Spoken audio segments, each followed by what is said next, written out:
بیمار ہوں، میں نہیں جا سکتا۔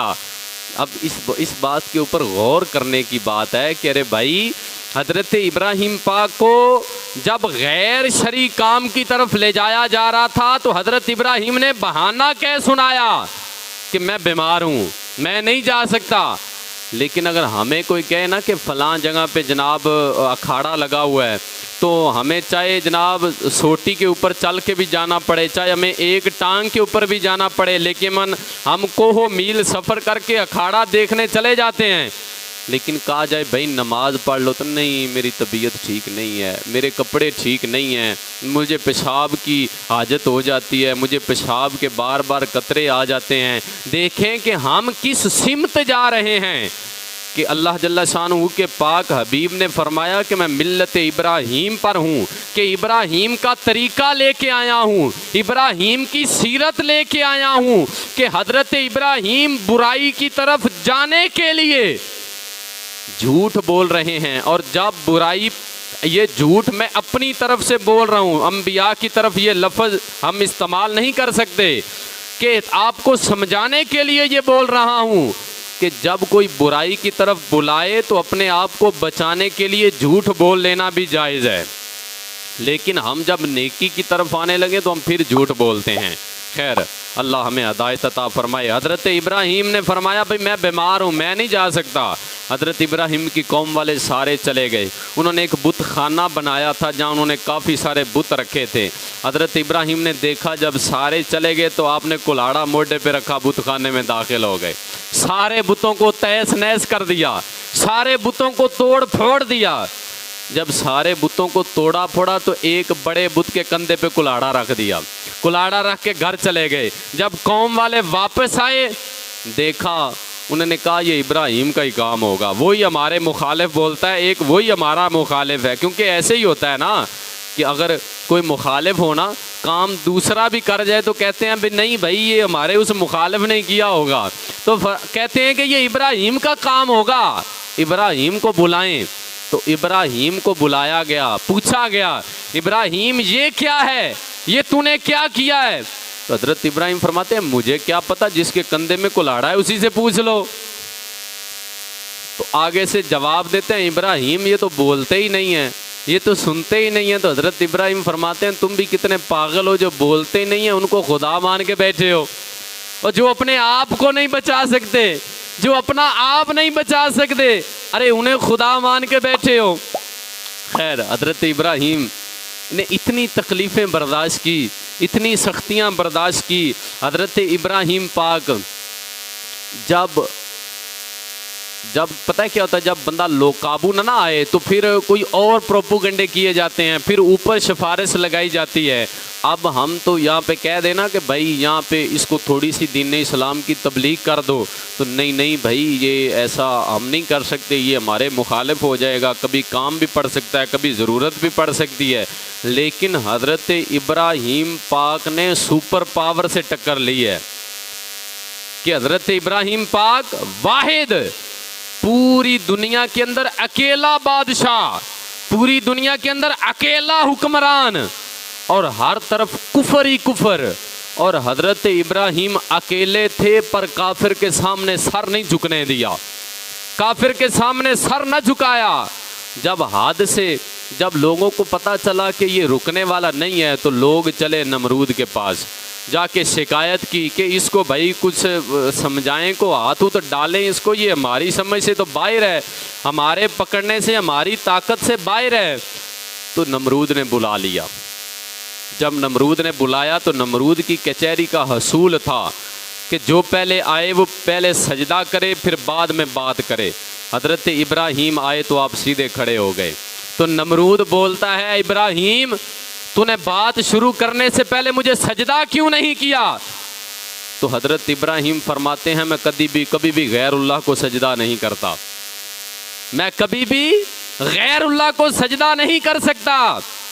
ہم تو کہتے ہیں نا کہ نہیں بھائی بڑا چودھری بندہ ہے بھائی، بات ذرا سنبھال کے کرنا، کچھ نہیں ہوتا، کوئی اونچ نیچ ہو بھی جائے تو برداشت کر لینا، بڑا اونچا بندہ ہے، ہو سکتا ہے کوئی نقصان پہنچا دے آپ کو، ہو سکتا ہے آپ کے کوئی جان مال کو نقصان پہنچا دے، لیکن حضرت ابراہیم نے فرمایا اے نمرود سن لے، میرا خدا وحدہ لا شریک ہے، اس کے علاوہ میری پیشانی کسی کے سامنے جھک ہی نہیں سکتی۔ اور میرے آقا کریم نے سند بیان فرمائی ہے، میرے آقا کریم نے فرمایا ہے کہ سب سے افضل جہاد، سب سے اعلیٰ جہاد، سب سے بڑا جہاد ظالم حکمران کے سامنے کلمہ حق بیان کرنا ہے، ظالم حکمران کے سامنے دین اسلام بیان کر دینا، سیدھی بات بیان کر دینا۔ تو فرمایا یہ سب سے بڑا جہاد ہے۔ تو حضرت ابراہیم پاک نے سب سے بڑا جہاد کیا۔ خیر قصہ مختصر، حضرت ابراہیم پاک جب پہنچے تو حضرت ابراہیم پاک کے ساتھ اس کی بات شروع ہو گئی۔ جب اس کی بات شروع ہوئی تو ایک دوسرے کی طرف سے جب بات بڑھی تو حضرت ابراہیم نے پھر کلمہ حق بیان کر دیا۔ حضرت ابراہیم نے فرمایا قال ابراہیم ربی الذی یحیی و یمیت قال انا یحیی و امیت۔ حضرت ابراہیم پاک نے فرمایا ارے میرا رب تو وہ ہے جو زندہ بھی کرتا ہے اور مارتا بھی ہے، کیا تو کر سکتا ہے؟ تو نمرود بولا بھئی یہ تو میں بھی کر سکتا ہوں۔ حضرت ابراہیم نے فرمایا پھر کر کے دکھا جو تو کر سکتا ہے۔ تو اس نے جس کو پھانسی کی سزا تھی، جس کو قید خانے میں رکھا ہوا تھا، اس کو قید سے نکالا اور نکال کے رہا کر دیا، اور ایک عام بندے کو پکڑا اور پکڑ پہ سولی پہ لٹکا دیا، اور کہتا ہے یہ دیکھ جس کو میں نے مارنا تھا اس کو چھوڑ دیا، جس کو چھوڑا تھا اس کو مار دیا، میں بھی زندہ کرتا ہوں اور مارتا ہوں۔ حضرت ابراہیم اس کی یہ دلیل توڑ بھی سکتے تھے، لیکن جب باس جاہل کے ساتھ ہونا، جب گفتگو جاہل کے ساتھ ہو تو پھر اپنی دلیل تبدیل کر لی جاتی ہے۔ حضرت ابراہیم نے دوسری دلیل رکھی۔ حضرت ابراہیم نے فرمایا میرا تو رب وہ ہے جو مشرق سے سورج نکالتا ہے مغرب میں غروب کرتا ہے، اگر تو ایسا کرتا، اگر تو کہتا ہے کہ میں رب ہوں تو مغرب سے نکال کے مشرق میں غروب کر دے، میں مان جاؤں گا۔ تو یہاں پہ بزرگوں نے فرمایا کہ اللہ جل شانہ نے حضرت جبریل امین اور کافی سارے فرشتوں کو تیار کر کے رکھا تھا۔ کس لیے؟ کہ کافروں کو عقل تو ہوتی نہیں، کہ فرمایا کہ اگر کافر، اگر نمرود یہ بات کر دیتا کہ خدا میں ہوں، مشرق سے سورج میں نکالتا ہوں اور مغرب میں غروب میں کرتا ہوں، اگر تیرا خدا سچا ہے تو مغرب سے نکال کے مشرق میں غروب کر دے، تو اللہ جل شانہ نے فرمایا کہ میں نے فرشتوں کو تیار کر کے رکھا تھا۔ واتخذ اللہ ابراہیم خلیلا، کہ ہم نے ابراہیم کو خلیل بنایا ہے۔ آج میرا ابراہیم جھوٹا نہیں ہونا چاہیے، اگر سورج مغرب سے بھی نکالنا پڑ گیا تو نکال کے دکھا دوں گا، لیکن ابراہیم کو جھوٹا ثابت نہیں ہونے دوں گا۔ خیر جب ہر دلیل بیکار ہو گئی تو لوگ پھر ذاتیات پہ اتر آتے ہیں۔ جب کوئی دلیل نہ بن پائے تو پھر لوگ ذاتیات کے اوپر اترتے ہیں، ذاتیات کے اوپر اعتراض کرتے ہیں، کہ جب کوئی اور رسول نہ ملے کہتے ہیں یار یہ دیکھتا ٹھیک نہیں ہے، یہ چھینکتا ٹھیک نہیں ہے، یہ بات ٹھیک نہیں کرتا ہے۔ جب دلیل نہ ملے تو ذاتیات پہ لوگ اترتے ہیں۔ تو اب انہوں نے ذاتیات پہ اترنا شروع کر دیا۔ مشورہ ہوا حضرت ابراہیم کو آگ میں ڈال دیا جائے۔ حضرت ابراہیم کو آگ میں ڈالنے کی تیاری ہوئی۔ 45 مربع فٹ چوڑا اور 45 مربع فٹ اونچائی کے اندر آگ جلائی گئی۔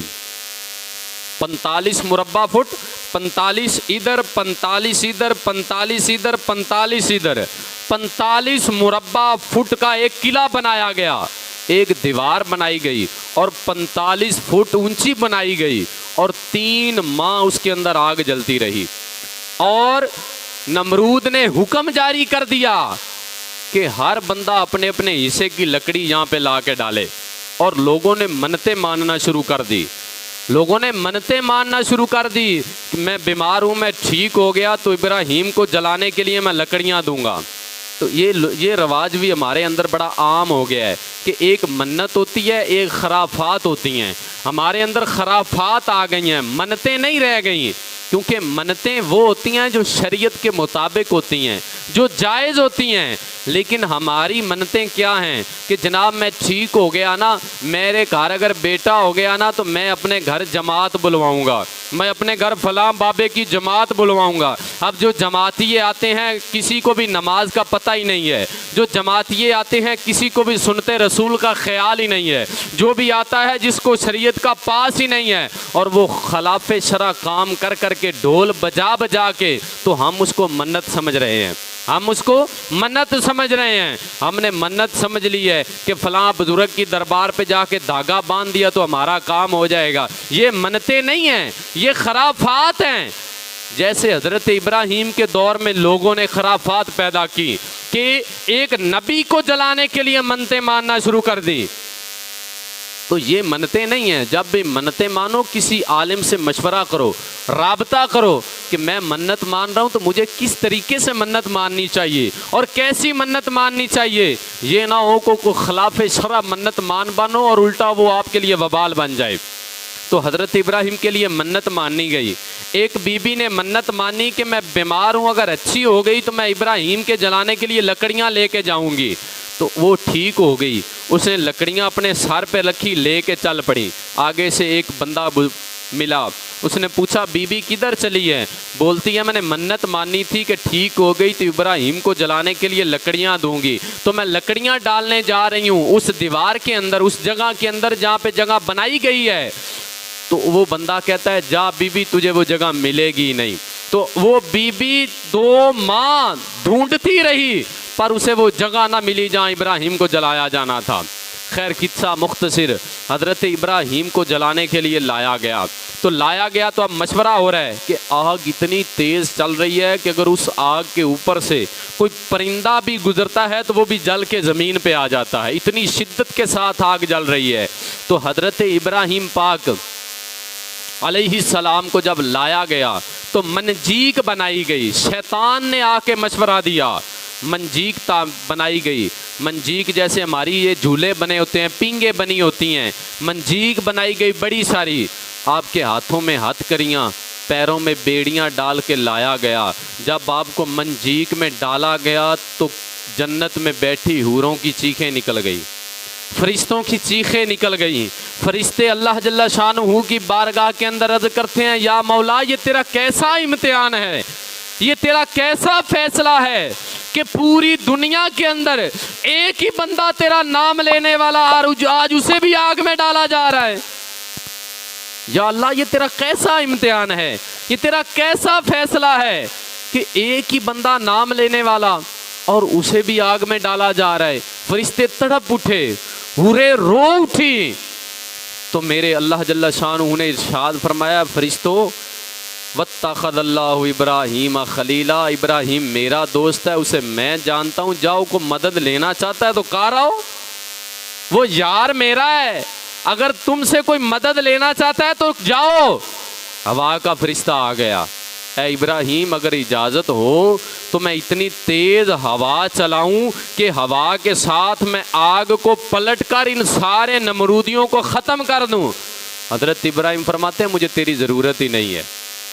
پانی کا فرشتہ آ گیا، آ کے کہتا ہے ابراہیم اگر تو اجازت دے تو میں اتنی بارش برساؤں کہ ساری آگ ٹھنڈی ہو جائے، ساری آگ پانی میں بہا دوں۔ حضرت ابراہیم فرماتے ہیں مجھے تیری ضرورت ہی نہیں ہے۔ جب حضرت ابراہیم کو منجیک میں ڈال کے آگ کی طرف پھینکا جا رہا تھا تو حضرت جبریل امین آ گئے۔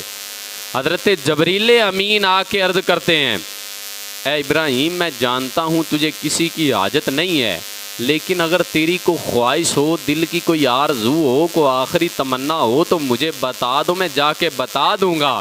تو حضرت ابراہیم فرماتے ہیں اے جبریل امین تو کیا سوچتا ہے کہ جس خالق نے مجھے پیدا کیا ہے کیا وہ خالق نہیں دیکھتا کہ اس کا یار کس حال میں ہے؟ وہ نہیں دیکھ رہا کہ واتخذ اللہ ابراہیم خلیلا، میرا یار کس حال کے اندر ہے؟ اگر وہ مجھے اس حال میں رکھنے کے لیے راضی ہے تو ابراہیم رہنے کے لیے راضی ہے۔ جبرائیل واپس لوٹ گئے۔ جبرائیل جب واپس لوٹے تو جبرائیل جب حضرت ابراہیم کو آگ میں ڈالا گیا، جب حضرت ابراہیم آگ کے اندر آ گئے تو اللہ جل شانہ نے ارشاد فرما دیا جب آگ کی طرف ابراہیم بڑھے تو اللہ جل شانہ نے آگ کو حکم فرما دیا یا نارو کونی بردم و سلامن علی ابراہیم، اے آگ ابراہیم کے لیے ٹھنڈی بھی ہو جا اور سلامتی والی بھی ہو جا۔